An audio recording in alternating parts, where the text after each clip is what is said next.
एक बार फिर से स्वागत है दोस्तों आपके अपने चैनल फ्यूचर पर, जिसमें हम आज लेकर आए हैं आपके लिए आज की ताज़ा खबर, जो आपके भावी परीक्षाओं में करंट अफेयर्स के प्रश्नों के से संबंधित होगा। देखिए, पहला न्यूज़ है कोप 27, ठीक है, कॉन्फ्रेंस ऑफ पार्टीज 27 में भारत और 3 अन्य देशों ने कार्बन बॉर्डर टैक्स का विरोध किया है। तो भाई, कार्बन बॉर्डर टैक्स है क्या?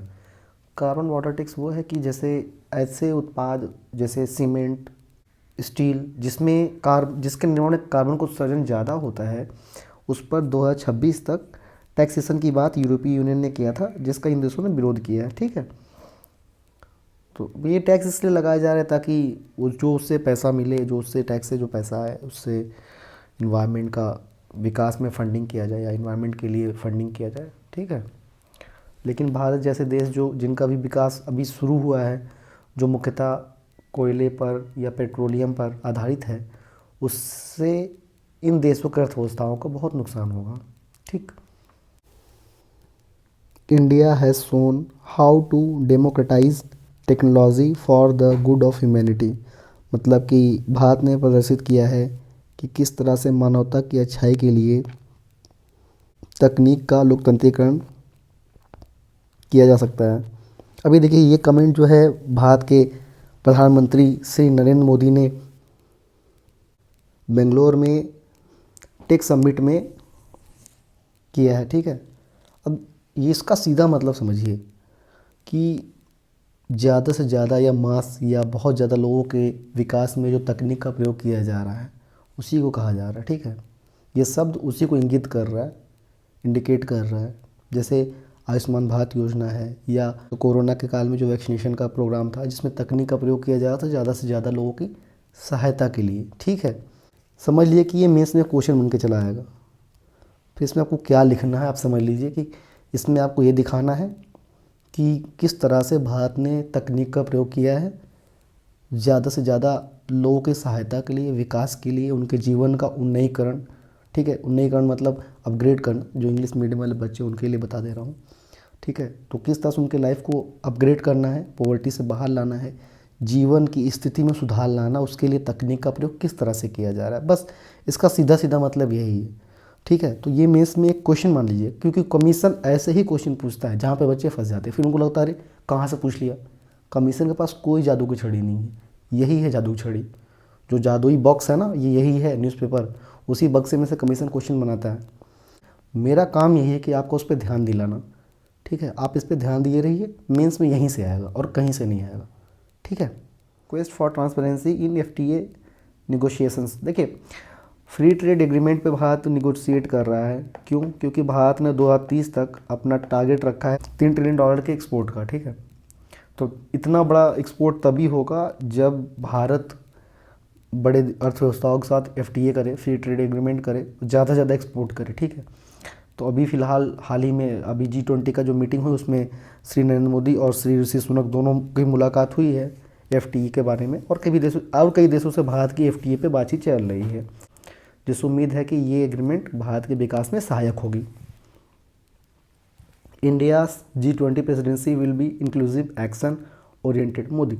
देखिए, अगले वर्ष जो है भारत में G20 की मीटिंग होगी या सम्मेलन होगा। ठीक, तो इस कारण जिस देश में सम्मेलन होने वाला होता है, उस देश का जो प्रतिनिधि है या फिर जो राष्ट्राध्यक्ष है, वो उसका प्रतिनिधित्व करता है। ठीक है, या वो उसका अध्यक्षता करता है। तो मोदी जी या फिर जो भी भारत का प्रधानमंत्री होगा, वो अध्यक्षता करेगा G20 में। ठीक है, और 2023 में भारत में होगा। कहाँ होगा? नई दिल्ली में। ठीक, रूस की राजधानी मॉस्को में या रसा की राजधानी मॉस्को में अफगानिस्तान में एक समावेशी या इंक्लूसिव सरकार के गठन के लिए एक मीटिंग हो रहा है, जिसमें भारत भी हिस्सा लेगा। ठीक, यही है, इससे ज़्यादा फैक्ट जानने की जरूरत नहीं है। अगर आईआर पढ़ना है मेंस के लिए तो थोड़ा डिटेल में देखना पड़ेगा, बाकी प्री के लिए इससे ज़्यादा कुछ नहीं जानना।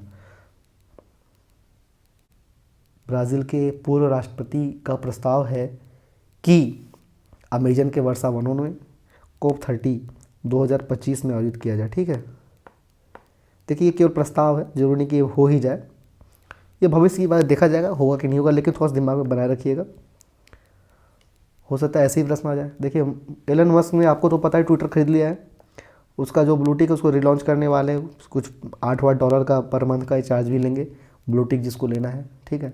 ये आजकल ऐसे ही क्वेश्चन पॉइंट वाइज पूछ लेते हैं कि ट्विटर में क्या किया है, अभी अभी जल्दी पूछा ट्विटर का CEO कौन है, ऐसा पूछ ले ट्विटर में क्या ब्लूटिक का क्या है, ठीक है। तो फैक्ट्स थोड़ा सा दिमाग में बनाए रखिए कि $8 का चार्ज लगा रहा है ब्लूटिक के लिए। वेरीफाइड हैंडल्स को ब्लूटिक कहते हैं, ठीक है। अमेरिका के पूर्व राष्ट्रपति डोनाल्ड ट्रंप एक बार फिर राष्ट्रपति चुनाव में अपना भाग्य आजमाने वाले हैं, एक बार ही हार चुके हैं। तो ये लिखा हुआ है यहाँ पर, Trump to run for White House for a third time, मतलब तीसरी बार चुनाव लड़ेंगे। एक बार वो जीते थे, एक बार हारे थे, तीसरी बार ये लड़ रहे हैं, ठीक है। Who should pay for climate damage, मानवीय गतिविधियों के कारण जलवायु में जो क्षति हुई है, ह्यूमन एक्टिविटी कारण जो क्लाइमेट में डैमेज हुआ है, जो नुकसान हुआ है, उसकी क्षतिपूर्ति कौन करेगा। तो वैसे तो दुनिया के रईस देश पैसा दे रहे हैं, जैसे अमेरिका, जापान, कनाडा ने मिलकर भी $20 बिलियन अभी दिया है, ठीक है, G20 में। लेकिन ये जो $20 बिलियन है ना, क्या ये सफिशिएंट है? क्या इससे लोगों का सॉल्यूशन हो रहा है? असल में हो नहीं रहा है। आप देखिए, इससे जो जलवायु परिवर्तन से जो समस्याएं हो रही हैं, उसकी भुक्तभोगी अधिकांश गरीब जनता है, जो जिसका जीवन स्तर निचले स्तर पर है, जो खाने के लिए जिनको ज़रूरतें हैं, या जिनके फूड की ज़रूरतें हैं, जिनकी मेडिकल की ज़रूरतें हैं, ठीक है। तो ऐसी समस्याएं हो रही हैं कि उनकी प्रतिपूर्ति में समस्या आ रही है, ठीक। तो ये एक गंभीर चिंता का विषय है और इसके निदान के लिए एक सामूहिक प्रयास करने की ज़रूरत है। सबसे ज़रूरी एक सही इच्छा शक्ति, बिना इच्छा शक्ति के इस समस्या का हल नहीं किया जा सकता, ठीक है। और ये भी मेंस के लिए महत्वपूर्ण है, ठीक है, मेंस के पॉइंट ऑफ व्यू से महत्वपूर्ण है। What is the target level of retail inflation, ठीक, माने खुदरा जो मुद्रास्फीति है ना, उसका टारगेट क्या है। माने अभी देखिए, खुदरा मुद्रास्फीति इस समय घट के 6 पॉइंट समथिंग हो चुका है, ठीक है। वैसे 2 से 6 तक इन्फ्लेशन होना चाहिए किसी भी अर्थव्यवस्था में विकास के लिए, बढ़िया मान्यता है। इससे ज़्यादा भी खराब होता है, इससे कम भी खराब होता है, ठीक है। चूँकि अभी खुदरा मुद्रास्फीति या इन्फ्लेशन जो है 6 पॉइंट समथिंग हुआ है, तो इसलिए चर्चा का विषय बना हुआ है। संभावना है कि इससे प्रश्न आ जाए, इससे हमेशा प्रश्न आते ही रहते हैं इन्फ्लेशन, क्योंकि इकोनॉमी एकदम करंट इशू होता है। जब भी करंट में कुछ हलचल होती है, वहाँ से पूछ लेते हैं, ठीक है। तो प्री में तो कोई खास नहीं रोल होगा, लेकिन मेंस में यहाँ से कुछ ना कुछ बन जाएगा, ठीक। आत्मनिर्भर थ्रू क्लीन एनर्जी, भाई आत्मनिर्भर देखिए है क्या ना, कि अभी हाल ही में एक रिपोर्ट आई है, ठीक है, इंटरनेशनल एनर्जी एजेंसी द्वारा, ठीक है, जिसमें ये माना जा रहा है विश्व में जो है ऊर्जा संकट, एनर्जी क्राइसिस उत्पन्न हो रहा है, ठीक है। ऊर्जा संकट या एनर्जी क्राइसिस, ठीक है। तो ऐसे किसी संकट या एनर्जी क्राइसिस से बचने के लिए भाई भारत जो है आत्मनिर्भर बनना चाहता है ऊर्जा के क्षेत्र में, जिसके लिए वो क्लीन एनर्जी की बात कर रहा है, जो हाइड्रोजन बेस होगा, उसमें और भी चीज़ें शामिल रहेंगी, ठीक है। तो ये प्लान है, अभी देखिए फ्यूचर में क्या होता है। मेंस के लिए ये बहुत इंपॉर्टेंट है, ठीक है। अगर आप मेंस देने वाले हैं, BPSC या UPSC की तैयारी कर रहे हैं, तो ये फैक्ट देखिए, क्लाइमेट से रिलेटेड चीज़ें बहुत तैयार रखिए। वो मेंस में भी आएगा, आपके GS वाले पेपर में भी, और ये आपके निबंध में भी काम करेगा, ठीक है। तो उसका ध्यान रखिए।